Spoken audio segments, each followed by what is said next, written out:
ನಾನು ಗರ್ಭಿಣಿ ಆಗಿದ್ದಾಗಲೇ ಡಿವೋರ್ಸ್ ಆಯಿತು. ಆ ವ್ಯಕ್ತಿ ನನ್ನ ಮಗಳ ಮುಖ ನೋಡಿಲ್ಲ. ವಾಣಿಶ್ರೀ ಮೊದಲ ಮದುವೆ ಮುಚ್ಚಿಟ್ಟು ವಾಣಿಶ್ರೀಯನ್ನ ವರಿಸಿದ್ದ ಮಾಜಿ ಗಂಡ. ವಿಷಯ ಗೊತ್ತಾದ ಮೇಲೆ ನಟಿ ಮಾಡಿತು. 300ಕ್ಕೂ ಅಧಿಕ ಧಾರಾವಾಹಿಗಳಲ್ಲಿ ನಟಿಸಿರುವ ವಾಣಿಶ್ರೀ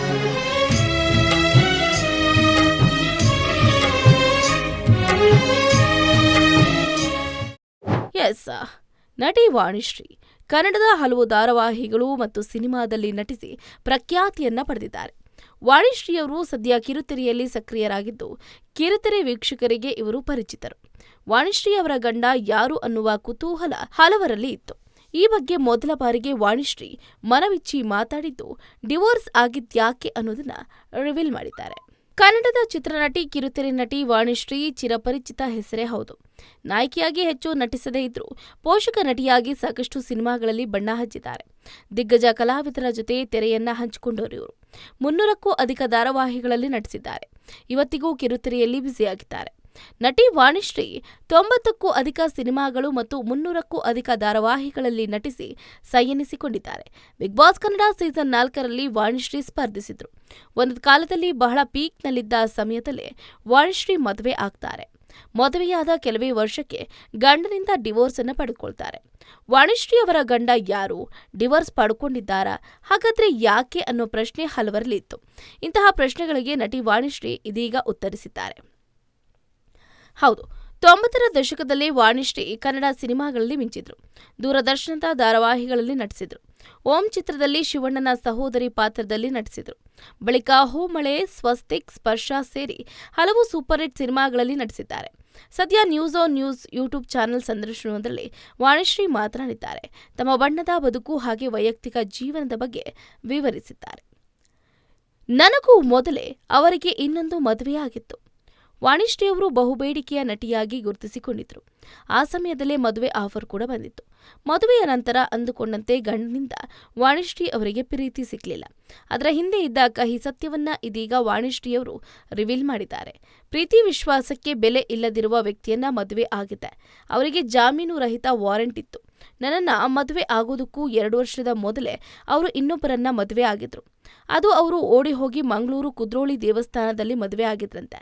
ಸರ್ಟಿಫಿಕೇಟ್ನಲ್ಲಿ ಇಬ್ಬರ ಸಹಿ ಮತ್ತು ಪಂಡಿತರ ಸಹಿ ಇದೆ. ಅದೆಲ್ಲ ಪ್ರೂಫ್ ನನ್ನ ಹತ್ರ ಈಗಲೂ ಇದೆ ಅಂತ ಇತ್ತೀಚೆಗೆ ಯೂಟ್ಯೂಬ್ ಚಾನೆಲ್ಗೆ ನೀಡಿದ ಸಂದರ್ಶನದಲ್ಲಿ ವಾಣಿಶ್ರೀ ಹೇಳ್ಕೊಂಡಿದ್ದಾರೆ. ನಾನು ಯಾವತ್ತೂ ಪ್ರೀತಿಗೆ ಬಿದ್ದಿಲ್ಲ, ಅಫೇರ್ ಇಟ್ಕೊಂಡಿಲ್ಲ ಅಥವಾ ಓಡ್ ಹೋಗಿಲ್ಲ. ಮದುವೆವರೆಗೂ ನಾನೇನು ಕೆಟ್ಟದ್ದನ್ನ ಮಾಡಿರ್ಲಿಲ್ಲ. ಅದು ಕೂಡ ಅರೇಂಜ್ಡ್ ಮ್ಯಾರೇಜ್.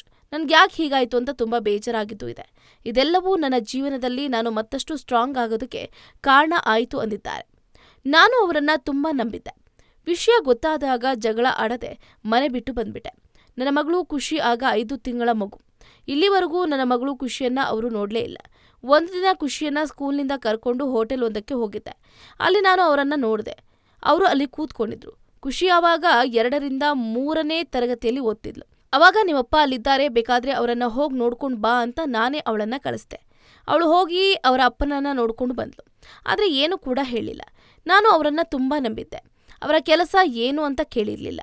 ಅವರ ಪ್ರೊಫೆಷನ್ ಏನು ಅಂತ ಕೇಳಿರ್ಲಿಲ್ಲ. ಎಷ್ಟು ಸಂಪಾದನೆ ಮಾಡ್ತಾರೆ ಅಂತ ಕೇಳಿರ್ಲಿಲ್ಲ ಅಂತ ವಾಣಿಶ್ರೀ ಹೇಳ್ಕೊಂಡಿದ್ದಾರೆ. ಪೀಕ್ನಲ್ಲಿದ್ದಾಗಲೇ ಮದುವೆಯಾಗೋಯ್ತು. ಮದುವೆ ಆಗೋಣ ಬಾ ಸಿನಿಮಾದಲ್ಲಿ ಕೆಲಸ ಮಾಡ್ತಾ ಇರುವಾಗಲೇ ನನ್ನ ಮದುವೆ ಆಗಿತ್ತು. ಆ ಸಂದರ್ಭದಲ್ಲಿ 5 ಸಿನಿಮಾಗಳು ನನ್ನ ಕೈಯಲ್ಲಿತ್ತು. 2 ಮೆಗಾ ಸೀರಿಯಲ್ಗಳು ನನ್ನ ಕೈಯಲ್ಲಿತ್ತು. ಡಿವೋರ್ಸ್ ನಂತರ ಮದುವೆಗೆ 1-2 ಆಫರ್ಸ್ ಇತ್ತು. ಆದರೆ ನನ್ನ ಮಗಳನ್ನ ನನ್ನ ರೀತಿ ನೋಡಿಕೊಳ್ಳೋದಕ್ಕೆ ಮತ್ತು ಪ್ರೀತಿ ಮಾಡೋದಕ್ಕೆ ಯಾರಿಂದಲೂ ಸಾಧ್ಯ ಇಲ್ಲ. ನಮ್ಮದು ಪರಸ್ಪರ ಡಿವೋರ್ಸ್ ಆಗಿತ್ತು. ಮತ್ತೆ ನಾನು ಅವರನ್ನ ಕಾಂಟ್ಯಾಕ್ಟ್ ಮಾಡೋದಕ್ಕೂ ಪ್ರಯತ್ನ ಮಾಡಲಿಲ್ಲ ಅಂತ ವಾಣಿಶ್ರೀ ಹೇಳಿದ್ದಾರೆ. ವಾಣಿಶ್ರೀ ಮಗಳ ಖುಷಿ ಬಗ್ಗೆ. ನನ್ನ ಮಗಳಿಗೆ ಈಗ 21 ವರ್ಷ ವಯಸ್ಸು. ಅವಳ ಬಗ್ಗೆ ತುಂಬಾ ಹೆಮ್ಮೆ ಇದೆ. ಅವಳು ತುಂಬಾ ಇಂಡಿಪೆಂಡೆಂಟ್. ಬಹುಶಃ ನನ್ನ ಕಷ್ಟಗಳನ್ನು ನೋಡಿ ಅವಳು 8ನೇ ತರಗತಿಯಲ್ಲಿ ಓದ್ತಾ ಇರುವಾಗಲೇ ಡಿಜಿಟಲ್ ಮಾರ್ಕೆಟಿಂಗ್ನಲ್ಲಿ ಕೆಲಸ ಮಾಡೋದಕ್ಕೆ ಶುರು ಮಾಡಿದ್ಲು. ಥಿಯೇಟರ್ ಮತ್ತು ಸಿನಿಮಾಗಳಲ್ಲೂ ಕೂಡ ಕೆಲಸವನ್ನ ಮಾಡಿದ್ದಾಳೆ. ಮಗಳ ಬಗ್ಗೆ ಬಹಳ ಅಂದ್ರೆ ಬಹಳ ಹೆಮ್ಮೆ ಇದೆ ಅಂತ ವಾಣಿಶ್ರೀ ಹೇಳಿದ್ದಾರೆ. ಪೋಷಕರನ್ನ ನೋಡಿ ಮಾಡಿದ ಮದುವೆ ಜೀವನದಲ್ಲಿ ಸಮಸ್ಯೆ ಎದುರಾದಾಗ ಪತಿಯಿಂದ ದೂರಾಗಿ ಸ್ವತಂತ್ರವಾಗಿ ಮಗಳನ್ನ ಸಾಕಿ ಬೆಳೆಸಿದ್ದಾರೆ. ಈ ವಿಚಾರವನ್ನ ಸಂದರ್ಶನದಲ್ಲಿ ಅವರು ಹೇಳ್ಕೊಂಡಿದ್ದಾರೆ. ಅದಾಗ್ಲೇ ಒಂದು ಮದುವೆ ಆಗಿದ್ರು ಸುಳ್ಳು ಹೇಳಿ ತಮ್ಮನ್ನ ಆ ವ್ಯಕ್ತಿ ಮದುವೆ ಆಗಿದ್ರು ಅಂತ ತಿಳಿಸಿದ್ರು. ನನ್ನ ಮಗಳಿಗೆ ಈಗ 21 ವರ್ಷ. ಈವರೆಗೆ ಆಕೆಯ ಮುಖವನ್ನ ನನ್ನ ಮಾಜಿ ಪತಿ ನೋಡಿಲ್ಲ ಅಂತ ವಾಣಿಶ್ರೀ ಹೇಳಿದ್ದಾರೆ. ನಾನು ಯಾವುದಕ್ಕೂ ಜಗ್ಗಲ್ಲ, ಯಾರ ಮಾತಿಗೂ ತಲೆ ಕೆಡಿಸ್ಕೊಳ್ಳೋದಿಲ್ಲ. ನಾನಾಯ್ತು ನನ್ನ ಕೆಲಸ ಆಯ್ತು ಅಂತ ಇರ್ತೀನಿ. ನಾನು ನನ್ನ ಮಗಳು ಖುಷಿ ಇಷ್ಟೇ ಜೀವನ ಅಂತ ವಾಣಿಶ್ರೀ ಹೇಳಿದ್ದಾರೆ. ಇಷ್ಟು ಧೈರ್ಯ ಆತ್ಮಸ್ಥೈರ್ಯ ಹೇಗ್ ಬಂತು ಅನ್ನುವ ಪ್ರಶ್ನೆಗೆ ವಾಣಿಶ್ರೀ ತಮ್ಮ ಜೀವನ ಕಹಿ ಘಟನೆಯನ್ನ ಬಿಚ್ಚಿರುವಂಥದ್ದು. ಅಂತಹ ಸನ್ನಿವೇಶವೇ ನನ್ನನ್ನ ಮತ್ತಷ್ಟು ಗಟ್ಟಿಯಾಗುವಂತೆ ಮಾಡ್ತು ಅಂದಿದ್ದಾರೆ. ನಾನು ಕೆಲಸ ಮಾಡೋದಕ್ಕೆ ಆರಂಭಿಸಿದ ದಿನದಿಂದಲೂ ಸ್ವತಂತ್ರ ಮಹಿಳೆಯಾಗಿದ್ದೀನಿ. ನಾನು ನನ್ನದೇ ಹಣದಲ್ಲಿ ಫ್ಯಾಷನ್ ಡಿಸೈನಿಂಗ್ ಮಾಡಿದ್ದೀನಿ.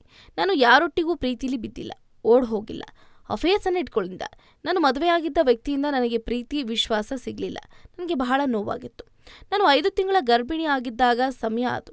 ಆತನ ವಿರುದ್ಧ ನಾನ್ ಬೇಲಬಲ್ ವಾರೆಂಟ್ ಇತ್ತು. ನಮ್ಮ ಮದುವೆಗಿಂತ 2 ವರ್ಷದ ಹಿಂದೆಯೇ ಬೇರೊಬ್ಬಳ ಜೊತೆ ಆ ವ್ಯಕ್ತಿಗೆ ಮದುವೆ ಆಗಿದ್ದ ವಿಷಯ ನನ್ನ ಕಿವಿಗೆ ಬಡಿತು. ಅದೆಲ್ಲ ನನ್ನ ಗಟ್ಟಿಗೊಳಿಸ್ತು ಅಂತಿದ್ದಾರೆ ವಾಣಿಶ್ರೀ. ಆಗ ನನ್ನ ಮಗಳಿಗೆ ಕೇವಲ 5 ತಿಂಗಳು. ನಾನು ಮನೆ ಬಿಟ್ಟು ಹೊರಗೆ ಬಂದೆ. ಯಾವುದೇ ಆಭರಣ ಹಣ ಏನೂ ತೆಗೆದುಕೊಳ್ಳಿಲ್ಲ. ಏಕಾಏಕಿ ಮನೆಯಿಂದ ಹೊರಗೆ ಬಂದ್ಬಿಟ್ಟೆ. ಈವರೆಗೆ ಆ ವ್ಯಕ್ತಿ ನನ್ನ ಮಗಳು ಖುಷಿಯನ್ನ ನೋಡಿಲ್ಲ. ಒಮ್ಮೆ ರೆಸ್ಟೋರೆಂಟ್ಗೆ ಮಗಳನ್ನ ಕರ್ಕೊಂಡು ಹೋಗಿದ್ದಾಗ ಅಲ್ಲಿ ವ್ಯಕ್ತಿಯನ್ನ ನೋಡಿದೆ. ಆಗ ಖುಷಿ 2ನೇ ತರಗತಿ ಓದ್ತಾ ಇದ್ಲು. ನಿಮ್ಮಪ್ಪ ಅಲ್ಲಿದ್ದಾರೆ, ಬೇಕಾದ್ರೆ ಹೋಗಿ ನೋಡ್ಕೋ ಅಂತ ಹೇಳ್ದೆ. ಹೋಗಿ ನೋಡ್ಕೊಂಡ್ಬಂದ್ಲು. ಏನೂ ಸಹ ಹೇಳಿಲ್ಲ ಅಂತ ಹೇಳಿದ್ದಾರೆ.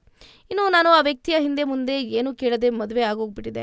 ಟೈಮ್ಸ್ ಆಫ್ ಇಂಡಿಯಾದಲ್ಲಿ ನನ್ನದೊಂದು ಸಂದರ್ಶನ ನೋಡಿ ಆ ವ್ಯಕ್ತಿ ಮದುವೆ ಆಗುವಂತೆ ಮನೆಗೆ ಹುಡುಗಿ ಕೇಳಿಕೊಂಡು ಬಂದಿದ್ರು. ಯಾವುದೇ ಜೀವನಾಂಶವನ್ನ ನಾನು ಕೇಳಲಿಲ್ಲ. ಆತ ಆಗ ಬಿಸ್ನೆಸ್ ಮಾಡ್ತಾ ಇದ್ರು. ಏನು ಜೀವನಾಂಶ ಕೊಡ್ತಾರೆ? ಅದಕ್ಕಾಗಿ ನಾನು ಹೋರಾಟ ಮಾಡಬೇಕಾಗಿತ್ತು. ಅದ್ಯಾವುದು ಬೇಡ ಅಂತ ಬಿಟ್ಟೆ ಅಂತ ವಾಣಿಶ್ರೀ ಅವರ ಜೀವನದಲ್ಲಿ ನಡೆದ ಘಟನೆಗಳ ಬಗ್ಗೆ ನೆನಪಿಸಿಕೊಂಡಿದ್ದಾರೆ. ಹೆಚ್ಚಿನ ಸುದ್ದಿಗಳಿಗಾಗಿ ನಮ್ಮ ಚಾನೆಲ್ನ ಸಬ್ಸ್ಕ್ರೈಬ್ ಮಾಡಿ.